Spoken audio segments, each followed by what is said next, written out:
Hello friends, मेरा नाम मधु है। जैसे कि आप सभी जानते हैं, मधु सिंह नेगी। एंड उससे पहले मैं आपको बता दूं कि मैंने जो पहले वाली वीडियो बनाई थी, मतलब कि शादी में जो भी हम दहेज लेते हैं, हमारे समाज में जो भी कुरीतियाँ चल रही हैं उसके प्रति मैंने कुछ अपने विचार रखे थे। तो प्लीज़ पहले से चेकआउट कीजिए, दैन उसके बाद ये वाली वीडियो देखिए, क्योंकि आपको अच्छे से समझ आएगा। तो चलिए, आज का मेरा टॉपिक आज भी शादी के ऊपर ही है। शादी में मतलब काफ़ी सारी समस्या आती है, जैसे कि दहेज हो गया, कन्यादान हो गया। तो ये सब मेरे को ना, मतलब ये सारे टॉपिक्स मेरे को कैसे आए हैं, ये टॉपिक्स मैंने खुद अनुभव किए हैं, देन उसके बाद ही मैं आपको ये सारी चीज़ें बता रही हूँ। तो चलिए बढ़ते हैं और मैं अपने विचार रखना शुरू करती हूँ। किस टॉपिक हमारा यही है, कन्यादान ही। तो अब जैसा कि आप सभी को पता है कि कन्यादान होता क्या, हम ऑब्वियस सी बात है, हम शुरू से मतलब बचपन से ये पढ़ते आ रहे हैं। कन्यादान होता है लड़की का दान, कन्या का दान देना, ये होता है, ठीक है। पर मैं आपको बता दूं कि आजकल कन्यादान का मतलब बिल्कुल अलग हो चुका है, बिल्कुल चेंज हो गया। अब आप लोग कहेंगे कैसे, तो मैं आपको बता दूं, कन्यादान का मतलब अब ये हो गया है कि अगर तुमने मुझे 100 रुपये मतलब कन्यादान दे दिया, ठीक है, मैंने उसको कॉपी में लिख लिया कि इसका नाम ये है, ये यहाँ से आया है और कन्यादान इतना, रकम इतनी है, ठीक है। तो वो कॉपी संभाल के रखनी होती है। ये बात मुझे अब पता चली है कि ये कॉपी संभाल के रखनी होती है। क्यों रखनी होती है? क्योंकि अगर कल को उनकी लड़की की शादी होती है तो हमें भी या तो उतना देना ही देना है या उससे ज़्यादा देना है, ये चीज़ है। तो मैं अपने मतलब मैंने देखो अनुभव किया, ठीक है। जैसे कि मैंने आपको दहेज के बारे में बोला, तो वो मैंने ऐसे नहीं बोला, वो मैंने अनुभव किया है, उसके बाद ही बोला। अनुभव का मतलब ये नहीं कि वो मेरे साथ हुई है। अनुभव का मतलब ये है कि मैंने अपने समाज में देखा, अपने आस पड़ोस देखा, अपने घर परिवार में देखी ये सारी चीज़, तब मतलब मेरे को लगा, अपने फ्रेंडों के बीच में देखी ये सारी चीज़ें, तब मैं सोच रही हूँ कि अपने विचार रखूँ। तो उसके बाद फिर मैंने दूसरी चीज़ मेरे को पता चली कहीं से, क्या मेरी मम्मी ने ही बताया मुझे कि कन्यादान का मतलब ये होता है। ऐसे कुछ बात हुई तो बातों बातों में मम्मी ने बोला कि कन्यादान है तो अब ये होता है कि अगर इन्होंने इतने पैसे दिए हैं तो भाई हमें भी देना है, तो ये फ़र्ज़ होता है, ताकि कि कल को ये ना हो कि हमने तो इतने दिए, उन्होंने इतने नहीं दिया। तो मेरे को एक बात समझ नहीं आई कि कन्यादान का मतलब क्या होता है। कि मतलब कि बदला उतारना, कि मतलब मैंने तुमसे 50 रुपये लिए, मतलब एक तरह से मैंने तुमसे 50 रुपये लिए तो मैं भी 50 रुपये ही देने हैं। ये तो वही वाली बात होगी, मतलब जितना तुम दोगे उतना ही हम लेंगे, और जितना हम देंगे उतना ही तुम लोगे। तो ये कोई बात थोड़ी। बाई चांस की बात है, कल को कोई 50,000 कन्यादान में लिखवा दे तो हमें भी 50,000 देने हैं, और हम ना दे पाए तो। मैंने अपनी मम्मी से सेम यही क्वेश्चन करा कि हम ना दे पाए तो मेरी मम्मी ने बोला कि होता तो कुछ नहीं है, नहीं दे पाए, पर उनके पास कॉपी रहती है कि इन्होंने इतना पैसा दिया तो भाई हमें भी देना चाहिए, ये चीज़।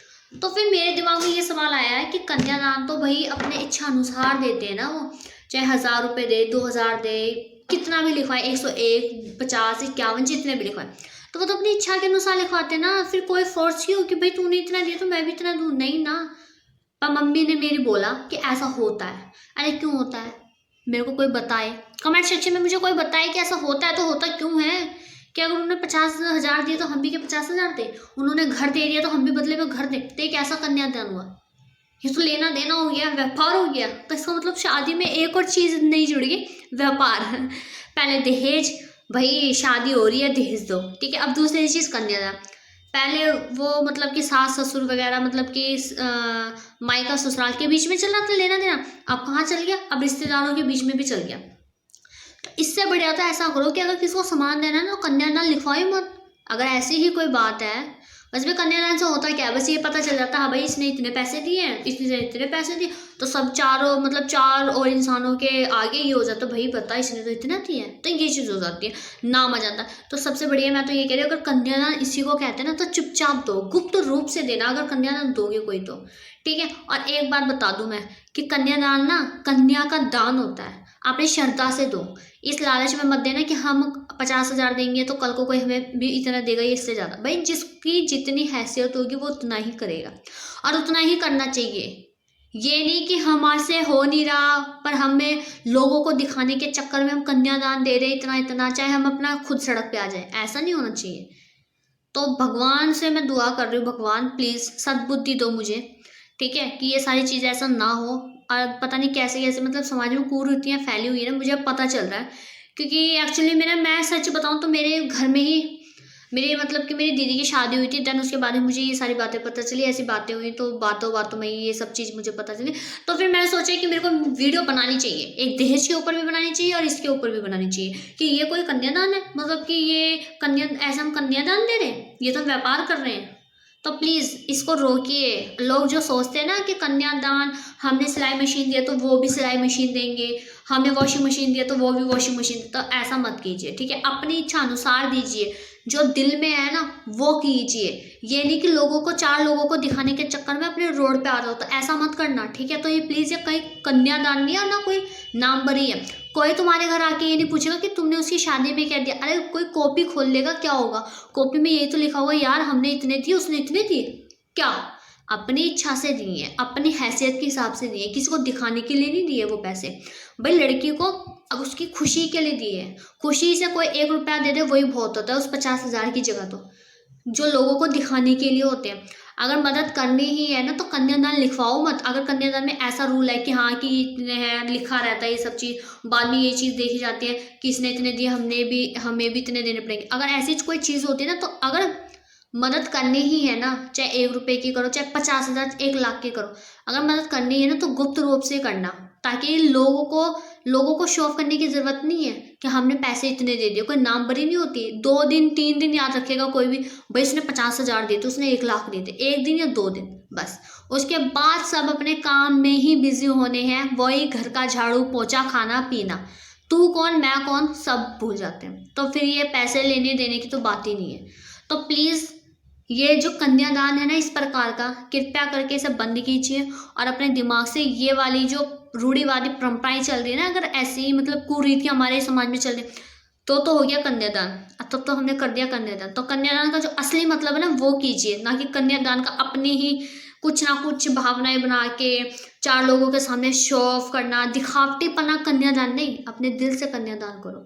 लड़की को अगर तुम 1 रुपया भी दो ना वो भी बहुत है, पर अपने दिल से देना। लोगों को दिखाने के चक्कर में मत रहना। और एक चीज़ मैं वो भी बता दूं, जो लोग कॉपी किताब रखते हैं कन्यादान लिखते वक्त, ठीक है, मुझे आज तक ये नहीं पता था कि वो कन्यादान लिखते क्यों है। मैंने सोचा ऐसे लिखते होंगे कि कोई सामान होगा, तो नहीं, पर मुझे अब पता चला कि वो कन्यादान इसलिए लिखते हैं ताकि पता चले कि हमें भी इतना देना है, रिटर्न में करना है। तो so please stop this rule break.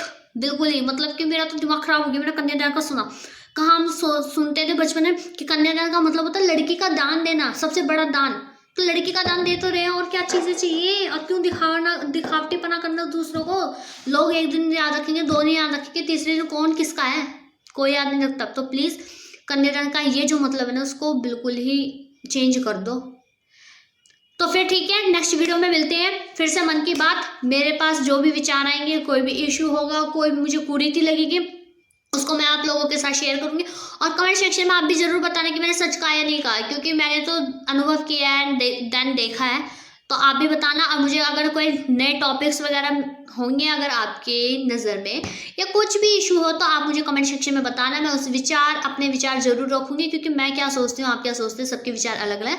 सो फिर मिलते हैं नए विचार के साथ। और हाँ, कन्यादान और दहेज वाली जो बातें हैं ना वो सच है, क्योंकि ना वो हमारे समाज में फैली हुई है। तो प्लीज़ अपने आसपास भी देखना कोई ऐसा करता है, अगर करता है तो तुम भी समझ जाना कि कन्यादान गुप्त रूप से ही देना। मतलब कि गुप्त रूप से मतलब का मतलब है कि वो उसे लिखवाना मत, ठीक है, क्योंकि फिर वो वही है, हमारा तो कुछ जाएगा नहीं, देने वाले का तो जाएगा नहीं कुछ। पर हाँ, जो उनके मम्मी पापा एक तरह से कर्जा चढ़ गया, तो ऐसा कन्यादान नहीं करना, दूसरे पे कर्जा नहीं चढ़ाना।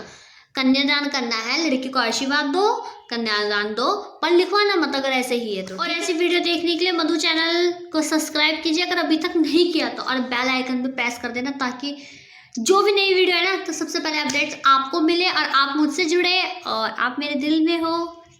और जो भी कुछ भी कहना हो तो कमेंट सेक्शन के द्वारा आप मुझसे कह सकते हैं, जो भी कुछ भी इशू हो, या आपको मेरी कोई भी बात ये लगी हो कि नहीं ऐसा नहीं है, तो प्लीज़ कमेंट सेक्शन में मुझे ज़रूर बताना, ताकि मेरे को भी पता चले कि आपके विचार क्या हैं। तो कमेंट सेक्शन को भर दीजिए।